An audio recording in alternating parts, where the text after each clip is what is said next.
Hello again, deckhands, welcome back. I'm extremely excited to be bringing this video to you today, reviewing Pyre from Supergiant Games. Pyre released a week ago today on PC and PS4, and Supergiant describes it as a party-based RPG. Now, for my review, I just want to hit the highlights of my experience with the game so far, so I'll give you a brief summary of the premise, then launch into pros and cons. And we'll look specifically at story and presentation first, and then at gameplay.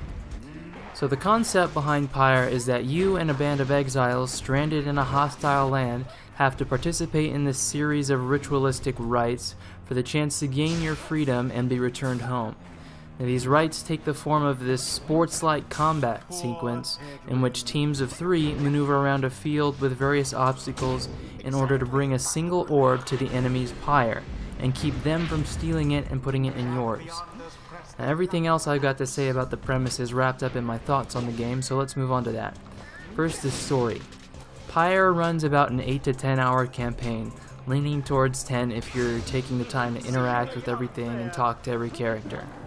Now, I thought this was a pretty good length for the campaign, though I have to say that after completing your first run, the beginning will feel pretty slow if you play through again. You don't have to slog through a lot of tutorials, but the pacing is just slower for the first 2 or 3 hours. As far as the actual story experience, Pyre tells a compelling, well-written story in the time it has.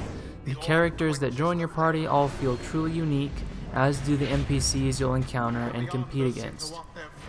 There are some nice twists and reveals and some very solid emotional payoffs. And an important aspect of the game is that even if you lose during a rite, the story simply takes that into account and continues. So just about every character will have their own outcomes at the end of the game, some of which will be influenced by how successful you were during the rites. Visually, I'd say that Pyre is a treat, with some reservations.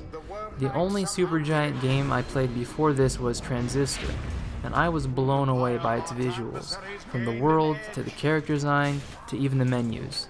Now, Pyre carries on with that legacy with a uniquely styled and colorful world with lots of detail, and a lot of people are going to love it. Now, I'll say that I personally wasn't super interested in it, but I felt like this game was much less about the world compared to Transistor. Now, on the flip side, Pyre's characters are phenomenal, both in writing and design. I was immediately enchanted by the ornate robes and masks of the exiles, and I think Pyre's artistic design really shines on the battlefields.